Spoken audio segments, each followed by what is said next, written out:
Superheroes are badass motherfudgers. They can fly, have laser vision, ice breath, super speed, a gadget for everything, invisible aircraft, sorry birds, and in some cases, they can even talk to fish. Bad ass. However, despite being gods among us, Mortal Kombat developer NetherRealm thought it would be dead cool if we could make them fight their most feared antagonists, and each other. But not in a passive-aggressive, disappointing family dinner kind of way. Oh no. In an Uncle John brings his dangerous dog to dinner and it bites grandma kind of way. With Injustice 2 right around the corner, I'm Ben from What Culture, and here are 10 awesome characters that must be included. Grandma survived the attack. Number 10. Jason Todd as Red Hood.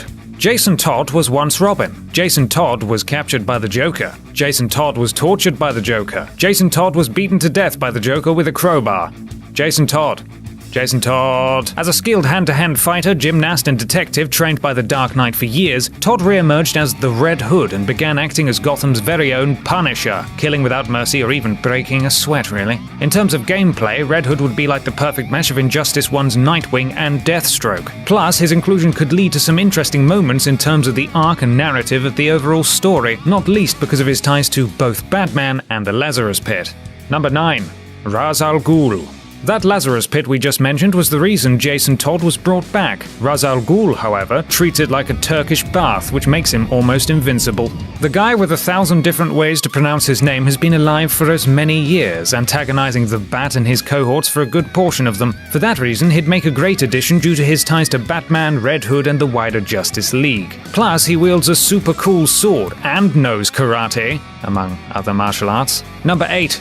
Plastic Man. Okay, so he's a little less serious than the others on this list, as yes, Plastic Man is a man what can do plastic stuff, like perish in the heat and be suitable for recycling. Think Mr. Fantastic without the intellect. Admittedly more of a humorous character, Plastic could bring a Street Fighter favorites moveset to Injustice in the form of Dalzim. The stretchy yoga fireman is a popular character, so why not? Just cut out the fire stuff, obviously.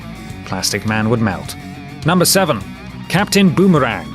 For the uninitiated, yes, it is an absurd concept for a supervillain. Captain Boomerang is a man who's dead good with a boomerang. Don't scoff though. While we think of it now as a crap toy that's in the back of the car with assorted tennis balls for when you walk the dog, they were originally used as a hunting tool by the indigenous people of Australia. So, deadly. He's an admittedly B character in the DC universe, but he's been featured prominently in Suicide Squad and among various DC TV shows, so it's now or never for Digger Harkness. His real name, by the way, that. Number 6. John Constantine.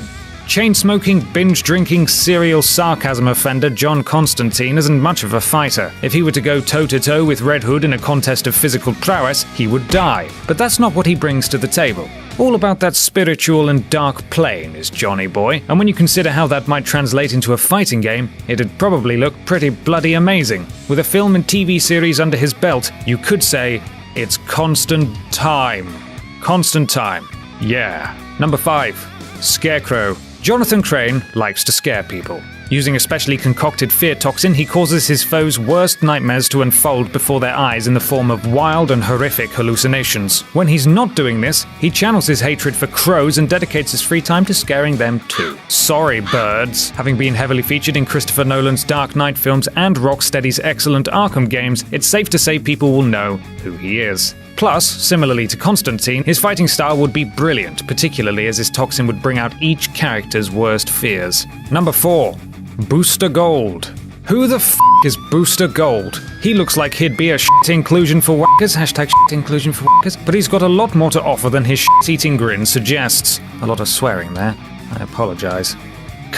So Booster Gold is a superhero from a few hundred years in the future. His various items of clothing allow him to fly and fire lasers. He has a protective shield and a flying robotic companion. Plus, he'd know all about his past foes, as he's from the future. Purely for the cheese factor, he'd add some much-needed charismatic ponce to cancel out all that po-faced glumness. Number 3. Hush. Here's a man who doesn't pull any punches. An iconic Batman villain, Hush was a childhood friend of Bruce Wayne and blames him for, among other things, preventing the death of his mother. What a lovely boy. All grown up, wealthy, obsessed, and dead good at fighting and shooting, he'd be great fun in Injustice. Additionally, he's a mad keen surgeon and he's often known to have operated upon himself with the aim of healing wounds. Lots to work with there, NetherRealm. Number 2. Robin.